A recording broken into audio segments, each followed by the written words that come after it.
जब online site पर कुछ आएगा ही नहीं तो स्टूडेंट्स और पेरेंट्स आखिर पता कहाँ से करें, आखिर कैसे पता चलेगा।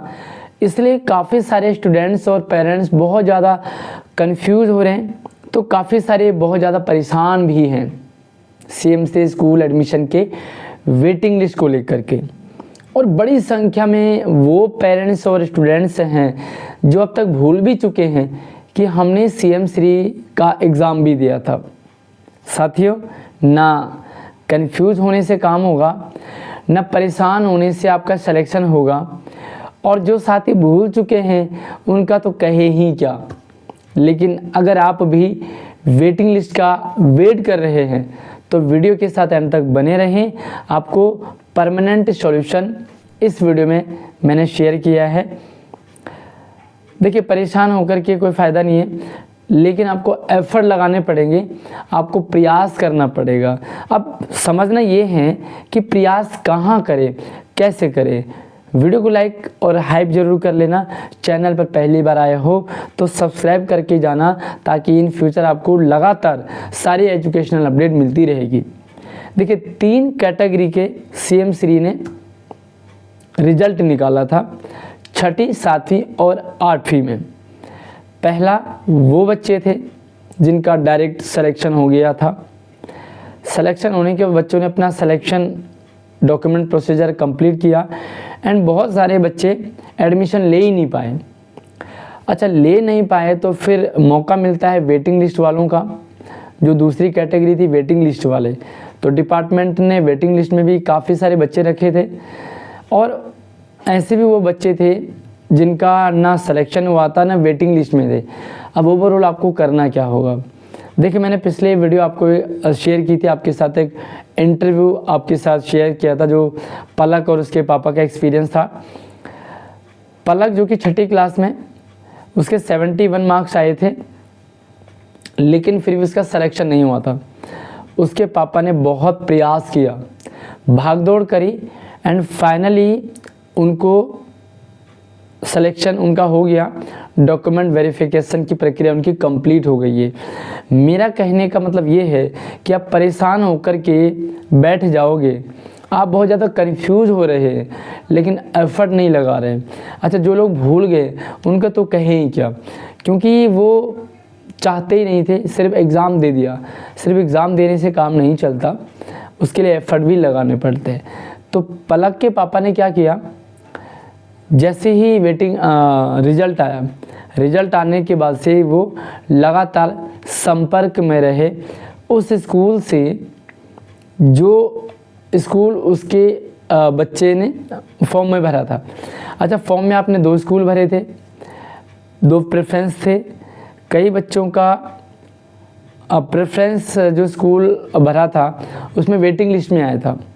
ठीक है, अब सिस्टम क्या था कि जो बच्चे सेलेक्ट थे उनके डॉक्यूमेंट की प्रक्रिया के लिए 10-12 दिन दिए थे आई थिंक, और 10 अक्टूबर तक उनका लास्ट डेट था डॉक्यूमेंट वेरिफिकेशन के लिए। जो बच्चे जितने बच्चे 10 तारीख तक डॉक्यूमेंट वेरीफाई करवा पाए उनका तो हो गया कन्फर्मेशन, उनका व्हाट्सएप ग्रुप बन गया था एंड उनको फर्दर इन्फॉर्मेशन के लिए व्हाट्सएप ग्रुप में कनेक्ट रहने के लिए, अपडेट रहने के लिए कहा गया। समस्या ये आ रही है कि जिन बच्चों का सिलेक्शन नहीं हुआ वो क्या करे, कहाँ पता करे, क्योंकि ना साइट पर कोई इन्फॉर्मेशन आ रही है और ना इन फ्यूचर साइट पर कोई इन्फॉर्मेशन आएगी। अब साइट पर भी कोई इन्फॉर्मेशन नहीं आएगी तो पता कैसे करेंगे। देखिए, आपको 2 स्कूल दिए थे और आपका जो प्रेफरेंस था उस स्कूल में 10 अक्टूबर तक का टाइम दिया था। 10 अक्टूबर के बाद 15 दिन और दिए थे उन बच्चों के लिए जिनके डॉक्यूमेंट में कुछ वेरियस था, मतलब किसी का डॉक्यूमेंट नहीं था, किसी का कोई डॉक्यूमेंट कम था, तो उनको 15 दिन और दिए थे। 15 दिन में जो बच्चे अपने डॉक्यूमेंट कंप्लीट करवा पाए, सबमिट करवा पाए, उनका भी कंफर्मेशन। उसके बाद नंबर आता वेटिंग लिस्ट। अब वेटिंग लिस्ट में कैसे पता चलेगा कि आपका नंबर आया कि नहीं। देखिए, सीधी सी बात है, कई बार CM3 वाले कॉल कर रहे हैं बच्चों को, कुछ बच्चों को उन्होंने कॉल किया। कई बार क्या होता है कि हमारे पास कॉल तो आती है हमारे पास कोई मैसेज वगैरह तो आता है इन्फॉर्मेशन, बट हम उस मैसेज को देख नहीं पाते। कई बार हम कॉल अटेंड नहीं कर पाते, हमें लगता है अननोन नंबर है, हम उसे इग्नोर कर देते, बैक कॉल भी नहीं करते। और कई बार हमने बैक कॉल तो किया लेकिन वो रिसीव नहीं करा, या उन्होंने दूसरे टाइम में, या वो लैंडलाइन नंबर था। ओवरऑल कंफ्यूज तो हो गए। अब आपका सीधी सी बात है, काम क्या है, जो स्कूल आपको अपने प्रेफरेंस में भरे थे, जिस स्कूल में आपका वेटिंग लिस्ट में नाम है, उस स्कूल में आपको लगातार कनेक्ट करना है। उस स्कूल में जाकर के आपने लगातार बात करनी है। यही क्या पलक के पिता ने, पलक के पापा लगातार स्कूल में जाते रहे। वो 10 अक्टूबर लास्ट डेट थी, वो 11 अक्टूबर को चले गए। और उन्होंने बताया कि जो एडमिशन वाले थे, उन्होंने कहा कि जो CM3 में जिन बच्चों का सिलेक्शन हुआ है उनमें से कोई छोड़ ही नहीं रहा, जबकि ये पूरी तरह सही नहीं है। क्योंकि मेरे पास ही बहुत सारे बच्चे आए जिन्होंने क्लास ही गलत भर दी थी। बहुत सारे बच्चे 9th क्लास में थे, उन्होंने 8th क्लास का भर दिया। बहुत सारे 5वीं क्लास में पढ़ रहे थे, उन्होंने 6ठी क्लास का भर दिया। तो अगली क्लास का भी नहीं भरना था, पिछली क्लास का भी नहीं भरना था। ओवरऑल चाहे आपने फॉर्म गलत भर दिया तो आपका रिजेक्ट हो गया। कई सारे ऐसे भी पेरेंट्स थे जिन्होंने कहा कि सर हम एडमिशन तो नहीं लेना है, हमें सिर्फ ऐसे ही बस चेक करने के लिए सिर्फ एग्ज़ाम दे दिया, सिलेक्शन हो गया, वो भी एडमिशन नहीं लेना चाह रहे क्योंकि वो ऑलरेडी किसी अच्छे स्कूल में पढ़ रहे। दोनों कंडीशन में सीट वैकेंट हो गई। अब सीट वैकेंट हो गई तो आपको कैसे पता चलेगा कि आपका नंबर आएगा कि नहीं।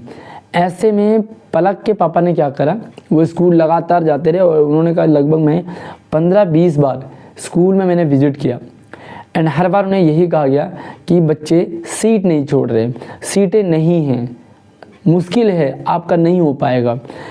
कई सारे पेरेंट्स तो 1-2 बार राउंड लेते हैं और उसी में हार जाते हैं, थक जाते हैं, छोड़ते हैं, सोचते हैं छोड़ो जाने दो।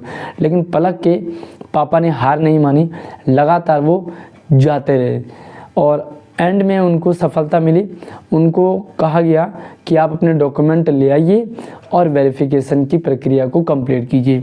डॉक्यूमेंट तो पहले से उन्होंने रेडी रखे हुए थे एंड उन्होंने डॉक्यूमेंट वेरिफिकेशन करने के लिए जिस दिन उनका इंटरव्यू हुआ उसके अगले दिन उनका लगभग पूरा काम हो गया होगा एंड बस उसके बाद एडमिशन की प्रक्रिया। मैं आपको सिर्फ इतना कहना चाह रहा हूँ कि जो स्कूल आपको प्रेफरेंस में है, जो आपके जिस स्कूल में आपका वेटिंग लिस्ट में नाम है, सबसे पहले तो उस स्कूल में जाकर के बात कीजिए कि कितने बच्चों ने एडमिशन ले लिया, कितने बच्चों का सिलेक्शन लिस्ट में नाम था और उसमें से कितने बच्चे रह गए। दूसरा काम आपको करना है कि कितने बच्चे वेटिंग लिस्ट में लिए गए, आपका बच्चा कौन सी पोजीशन पे है, पहली पोजीशन पे, 10वीं पोजीशन पे। कई बार क्या होता है कि हम लगातार कनेक्ट होते हैं, लगातार हम आते जाते रहते हैं, एडमिशन वालों से मिलते हैं, स्कूल वालों से मिलते हैं, तो कई बार एक सिंपैथी भी होती है कि यार ये लगातार प्रयास कर रहे हैं तो इनका ले लो, क्योंकि जो इसके आगे वाले जो पेरेंट्स और स्टूडेंट्स है उनका आता पता ही नहीं है वो कौन है, ना उन्होंने संपर्क किया, ना स्कूल गए, ना कॉल किया। तो भाई वो वेटिंग लिस्ट का आप साइट का वेट करते रहोगे तो साइट पर कुछ भी आने वाला नहीं है। आपका सिलेक्शन हो जाता लेकिन आपने स्कूल विजिट नहीं किया। तो मैं आपको यही सजेस्ट करूँगा कि आप स्कूल जाइए जो स्कूल आपको अलॉट हुआ है वेटिंग लिस्ट के लिए, या जिस स्कूल में आपने प्रेफरेंस बना उसमें जाइए, बार बार बात कीजिए, सर हमारा होगा कि नहीं, इतने नंबर आए हैं हमारे, क्या होगा। तो वो देखेंगे सीटें खाली है कि नहीं है, कितनी सीटें खाली है, और खाली होगा तो आपको वो कह देंगे। एक बार जाने से काम नहीं होगा, आप 2-3 राउंड लगातार जाएंगे तो वहाँ पर काम बनेगा, क्योंकि कौन सा बच्चा कब छोड़ दे और आपका कब नंबर आ जाए इसकी कोई गारंटी नहीं। इसलिए आप लगातार मेहनत प्रयास करते रहेगा। यही मैसेज आप लोगों तक शेयर करना था। डॉक्यूमेंट भी साथ में अपने तैयार रखें, नहीं आएगा तो कोई बात नहीं, और आ जाएगा तो अच्छी बात है ना। बाकी जो भी डाउट कमेंट रहता है आपका, जो भी कन्फ्यूजन रहता है, आप हमसे लगातार संपर्क में रह सकते हैं। मुझसे व्हाट्सएप और इंस्टाग्राम से भी संपर्क कर सकते हैं। नंबर ऐड वीडियो के डिस्क्रिप्शन में है, फॉलो जरूर कीजिएगा इंस्टाग्राम पे, लेकिन कॉल कोई भी बच्चा ना करें। जब भी आपको इमरजेंसी हो तो मैसेज ड्रॉप कर दीजिए, अदरवाइज़ मेरा Q&A होता है, हम संडे को लाइव भी आते हैं, आप वहाँ पे हमसे अपने डाउट शेयर कर सकते हैं, कमेंट भी आप कर दिया करें। अगली वीडियो में नई अपडेट के साथ मिलते हैं, तब तक आप अपना ख्याल रखिए। जय हिंद।